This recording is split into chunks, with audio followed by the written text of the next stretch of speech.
We are continuing with Gauss's lemma. Its statement is, let fz be analytic within and on a closed contour C. Then for every epsilon greater than 0, it is always possible to divide the region within C into a finite number n of squares and partial squares whose boundaries are denoted by Si, I equal to 1, 2, 3 up to n, such that there exists a point Zi within each Si for which mod fz minus fzi upon z minus zi minus f dash zi is less than epsilon. Number 1 holds for each point z different from zi within or on Si I equal to 1 to up to n. We want to prove this lemma by contradiction. We have already supposed that the lemma is false, and we shall show that we get a contradiction by this hypothesis. This is a diagram of the region. Let D denote the region consisting of points within and on C. This is our curve C. These are the region within C and this is on the region C. So let D denote the region consisting of points within and on C. Let the region D be covered by a network of finite number of meshes, and these meshes are squares or partial squares by drawing lines parallel to the coordinate axis. So these are the squares whose sides are parallel to the coordinate axis. This is x axis, this is y axis, as shown in figure 1. Then according to our assumption, there is at least one mesh for which inequality 1 is not satisfied, because we have supposed that the lemma is false. It means this doesn't hold for at least one mesh. So according to our assumption, there is at least one mesh for which inequality 1 is not satisfied. Let sigma 0 denote this mesh, this sigma 0 denote this mesh if this is a square like this, which has already been shown in this diagram. Sigma 0 denote this mesh if this is a square, if this mesh is a complete square, and if this mesh is a partial square. Let sigma 0 denote the entire square containing it, just like this part of the diagram. This is the partial square contained in C.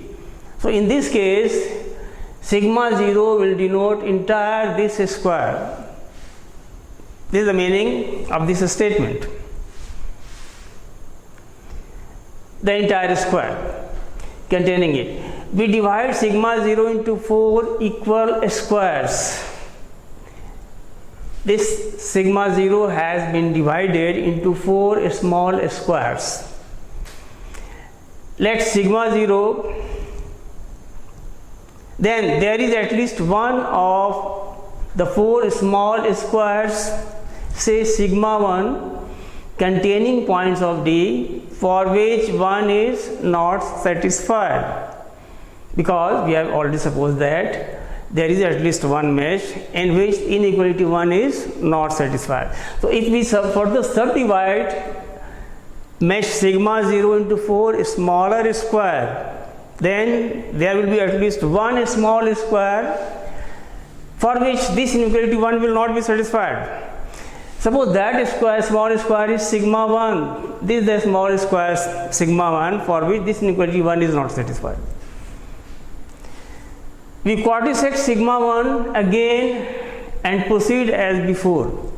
Again we further subdivide this sigma 1 into 4 equal squares. We quadrisect we divide sigma 1 into 4, another further 4 smaller squares. We quadrisect sigma 1 again and proceed as before. If this process ends after a finite number of steps, then there remains no mesh for which one is not satisfied, which is a contradiction, because according to our assumption there is at least one mesh for which this is not satisfied, and in this case we are getting no mesh for which inequality 1 is not satisfied. So this is a contradiction. If however the process is continued indefinitely, we get a nested sequence of squares, sigma 0, sigma 1, sigma 2, sigma n, and so on. We get a sequence, in an infinite sequence of meshes like this, each contained in the preceding, just like this figure. This sigma 0 contains sigma 1 will contain another sigma, and so on. So we get a sequence sigma 0, sigma 1, sigma 2, sigma n, and so on, such that each mesh contains the preceding mesh, that is each square contained in the preceding square. This is contained in this square is contained in this square, and so on. This sequence determines a point z0 common to all these squares, such that z0 is a limit point of the set of points in D. It is followed by Cantor's theorem. The statement of the Cantor's theorem is, if In be a sequence of closed interval such that each interval is contained in the preceding interval, whose length tends to 0, then there exists at least one and only one point alpha, which lies inside each interval of the sequence, and limit n equal to limit bn will be equal to alpha, where n, bn are the sub-intervals in which the entire interval I and I is divided. So it follows by Cantor's theorem. So this z0 will be a limit point of the sequence of these squares. By hypothesis, fz being analytic in D, it is differentiable at z0, because z0 is the limit point. It lies inside each interval. It is common to all the squares in D.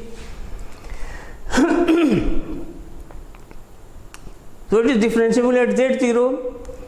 Hence, for choose an epsilon greater than 0. We have already taken epsilon greater than 0. It follows from the statement of the lemma. There exists delta greater than 0, such that mod fz minus fz0 upon z minus z0 minus f dash z0 is less than epsilon. This is the definition of differentiation, or definition of the analytic function differentiability of a complex function. We say that limit of this is equal to f dash z0 as z tends to z0, and in the form of modulus we can write it mod of fz minus fz0 upon z minus z0 minus f dash z0 less than epsilon. This holds for all z for which mod z minus z0 is less than delta.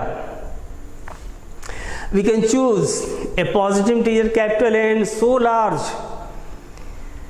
that the diagonal of the square sigma n is less than delta for all n greater than equal to n, so that all the squares sigma small n are contained in the circular neighborhood mod z minus z0 less than delta of z0 as shown in figure 2. This is the square sigma n for larger value of n. it means it is getting smaller and smaller squares.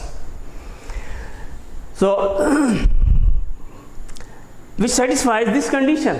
This circular neighborhood mod z minus z0 less than delta of z0.